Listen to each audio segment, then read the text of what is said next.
Greetings to all. Myself, Dr. Linta Arora, Assistant Professor, Department of Botany, Government PG College Bara, Rajasthan. Today we are going to study about maize plant. बच्चों, आज हम मक्का के पादप के आर्थिक महत्व के बारे में पढ़ेंगे। इसके फर्स्ट वीडियो में मैं इसको आपका जनरल इंट्रोडक्शन दे चुकी हूँ और उसके आगे हम अब बाकी का बचा हुआ पार्ट जो है हम सेकंड वीडियो में पढ़ेंगे। फर्स्ट पार्ट में मैंने आपको बताया कि मक्का के पादप का जनरल इंट्रोडक्शन के बारे में बताया, मक्का के पादप का साइंटिफिक क्लासिफिकेशन के बारे में बताया, general introduction of maize plant and इसका मेज प्लांट का डिस्ट्रीब्यूशन, ओरिजिन एंड हिस्ट्री के बारे में आपको बताया, maize growing regions in the world and India के बारे में भी बताया। इसके बाद मैंने आपको इसके बॉटनिकल कैरेक्टर के बारे में बताया, मक्का के पादप के वानस्पतिक लक्षणों के बारे में स्टडी करी हमने बच्चों। इसमें हमने whole plant, leaves, female reproductive part and male reproductive part के बारे में पूरी स्टडी करी। इसके आगे हमने इसकी न्यूट्रिशियस वैल्यू के बारे में भी स्टडी करी। सोइल के लिए किस तरह की मृदा उपयुक्त होती है उसके बारे में भी हमने इसमें पढ़ा। इसके बाद हम आते हैं प्रोडक्शन टेक्नोलॉजी पर।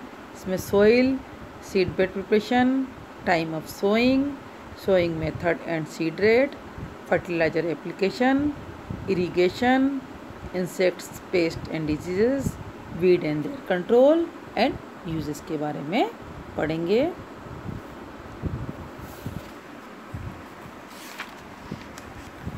Climate requirements, maize required the warmth and humid climate. Maize को वार्मथ एंड ह्यूमिड क्लाइमेट की ज़रूरत होती है। For germination is 21 degree Celsius, for growth is 32 degree Celsius.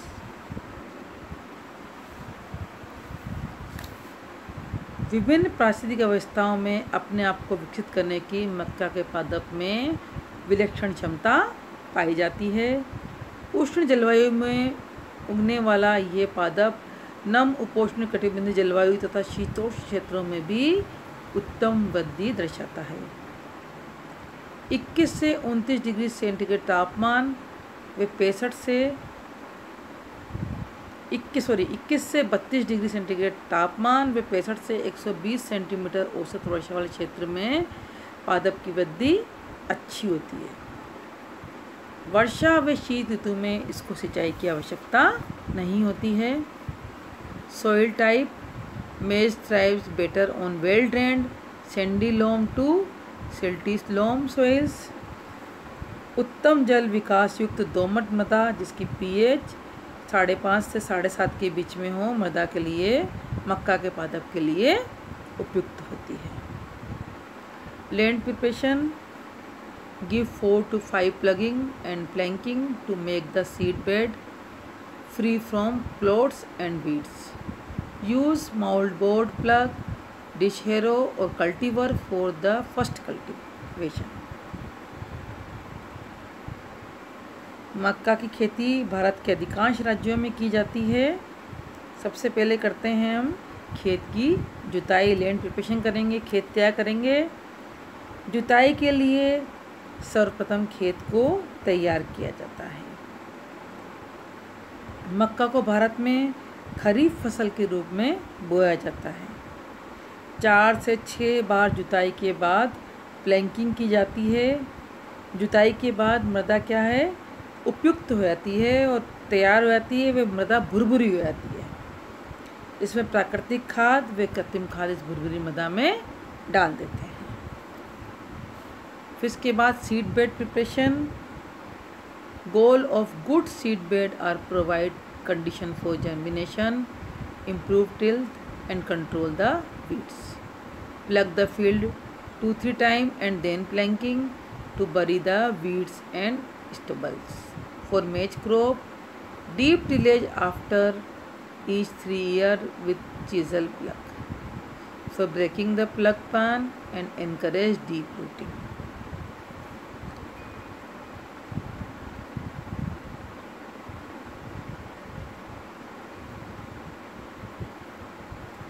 अब हम सोइंग टाइम पे आते हैं। इसकी बुआई किस समय की जाती है? For optimum production seed must be sown at the proper time. अधिक उपज के लिए हमें सीड को सही समय पर बोना चाहिए।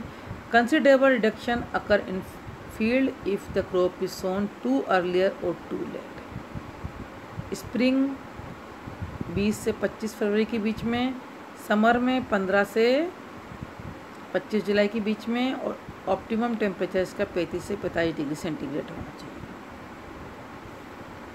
मानसून के प्रारंभ में जून जुलाई में मक्का की बुआई प्रारंभ की जाती है। बुआई का कार्य हाथ या मशीनों के माध्यम से किया जाता है।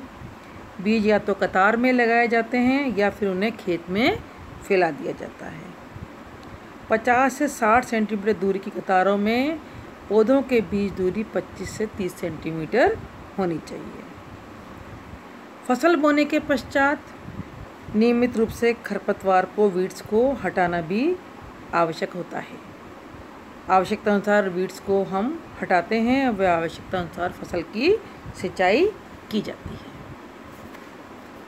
Irrigation maize is drought sensitive crop and required frequent irrigation for successful vegetative and reproductive growth. Drought will restrict many physiological process leading to reduce yield. इसलिए मक्का में लगातार आवश्यकता अनुसार सिंचाई की जाती है ताकि इसके अंदर ड्रोट ना रहे, क्योंकि उसकी वजह से इसकी जो है उपज इसकी कम हो जाती है।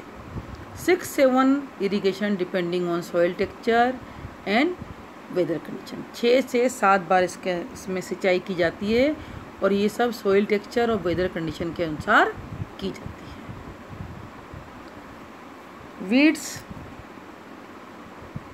वीट रिड्यूस मेज यील्ड बाई 29 to 43%। अगर इसके अंदर खरपतवार लगे होंगे तो ये इसकी उपज को 29 से 43% तक घटा देंगे और इवन मोर, और इससे भी ज़्यादा उपज को कम कर सकते हैं।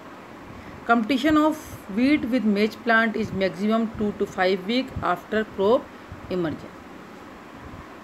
इसलिए 2 से जब फसल को हम बोते हैं तो 2 से 5 हफ्ते के बीच में इसके जितने भी वीड्स हों उन सबकी सफाई कर देनी चाहिए, उनको हटा देना चाहिए। मेन वीड क्या होते हैं इसके? साइनेडोन, जो घास होती है साइनेडोन, वो साइप्रस, सोरगम, ट्रिबुलस और कॉन्वावुलस, इन सबको टाइमली इनको रिमूव करते रहना चाहिए। और 5 वीक बाद भी अगर कोई वीड्स नज़र आते हैं तब भी उनको भी लगातार रिमूव करते रहना चाहिए ताकि मेज प्लांट की उपज पर कोई असर ना रहे। Harvesting and threshing. द मेज crop is ready for harvesting even when the stalk and leaves are somewhat green but the husk cover has dried and turned brown। मेज का जो पादप होता है वो हार्वेस्टिंग के लिए कब तैयार होता है? जब इसका जो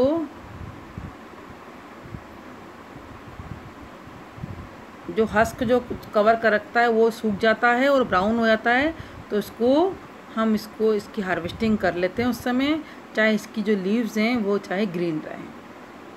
मेज shelled when the moisture content ranges between 50 to 20%। Harvesting time. Harvesting should be conducted at 20 to 25% grain moisture content और व्हेन द कब हस्क बिकम ड्राई। इसका जो हस्क सूख जाता है तो उस समय हम इसकी हार्वेस्टिंग करते हैं। For threshing, the moisture content should be 15% to protect the seed from breakage. Maize thresher can be used for threshing. Maize cobs should be stored in jute bags in cool place. मक्का फसल की कटाई। सामान्य रूप से मक्का के पादप की कटाई सितंबर अक्टूबर में फसल के परिपक्वन काल 110 से 130 दिन के पश्चात की जाती है। परिपक्व फसल के भुट्टों का आवरण जो होता है वो सफ़ेद होता है, वो पीला हो जाता है, ब्राउन हो जाता है। दानों में आर्द्रता 15 से 20% या 20 से 25% रह जाने के कारण वे कठोर हो जाते हैं। ऐसी स्थिति में फसल को काट कर भुट्टों के भूसा जो होता है सफ़ेद होता है उसको अलग कर शुष्क कर लेते हैं। अब शुष्क भुट्टों से हाथों द्वारा या मशीनों के द्वारा दानों को पृथक कर लिया जाता है। भुट्टे के पृथक्करण के पश्चात शेष बचे स्तंभ अवशेष पशु चारे के रूप में उपयोग में लाते हैं। मेज crop should be stored in jute bags in cool place. अब हम इसके स्टोरेज पे आते हैं। पर्याप्त हवादार भंडारण गृह में मक्का का भंडारीकरण किया जाता है, जो कि जूट बैग्स के अंदर इसको डाल के किया जाता है। इसकी इम्प्रूव्ड वेराइटीज़ कौन कौन सी हैं? भारतीय कृषि अनुसंधान संस्थान द्वारा अखिल भारतीय मक्का सुधार परियोजना ऑल इंडिया कोऑर्डिनेटेड मेज इम्प्रूवमेंट प्रोजेक्ट के माध्यम से भारतीय जलवायु के अनुकूल कई उन्नत किस्मों का विकास किया गया। इसमें मिश्रित किस्में कौन सी हैं? पिपरा 3, जवाहर, अंबर, नवजोज, किसान, विक्रम, किरण। संकर किस्में कौन सी हैं? HI स्टार्च, हिम 128, सरताज, हिम 123, गंगा 5, गंगा 9। और राजस्थान में कौन कौन सी लगती हैं? गंगा 2, दक्कन 103, किरण, नवजोत, तरुण, माही, विजय। इसके अलावा कुछ इम्प्रूव वेराइटीज़ हैं। PMH 11, प्रभात, PMH 1, PMH 2, Punjab sweet corns. अब हम आते हैं मक्का के पादप के प्रमुख उपयोग। Usages of maize plant. Maize has a variety of usages. मक्का का उपयोग कई जगह काम में कई तरह से काम में लेते हैं मक्का को। It is source of raw material for industry where it is being extensively used for the preparation of corn starch, corn oil, dextrose, corn syrup, corn flakes, cosmetics, wax, alcohol, tanning material for leather industries। मक्का का raw material होता है, उसको industry में corn starch बनाने में, corn oil बनाने में, dextrose, corn syrup, cornflakes, cosmetics, wax, alcohol बनाने में काम में लेते हैं। और लेदर इंडस्ट्री में टेनिंग मटेरियल के रूप में काम लिया जाता है। Ethanol obtain from maize can be used as a biomass fuel. Maize is use extensively as main source of calories in animal feeding and feed formulation. Maize is a valuable feed grain because it is among the highest in net energy content and lowest in protein and fiber content. Animal likes and eat it readily. Uses क्या हैं इसके? Human food, alternative medicine, chemicals, biofuels, ornaments and other uses, fodder and commodity. Bharat में मक्का के उपयोग चपाती बनाने के लिए किया जाता है। अमेरिका में मक्के के आटे का उपयोग डबल रोटी निर्माण में किया जाता है। कच्चे भुट्टों को भूनकर रोस्टेड करके खाया जाता है। मक्का से प्राप्त कॉर्न सिरप का उपयोग पॉलिश, रियोन निर्माण व तंबाकू उद्योग में किया जाता है।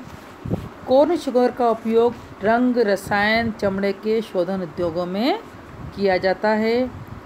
मक्का के संपूर्ण पादप का उपयोग पशु चारे के रूप में किया जाता है।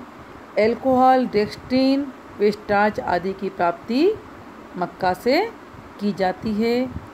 कागज़ निर्माण में मक्का पादप का स्तंभ प्रयुक्त किया जाता है। साबुन उद्योग में कॉर्न तेल का उपयोग किया जाता है।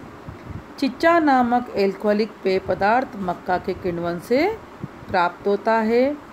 मक्का के दानों में उपस्थित जीन प्रोटीन का उपयोग कार के निर्माण व चिपचिपे पदार्थों के निर्माण में किया जाता है।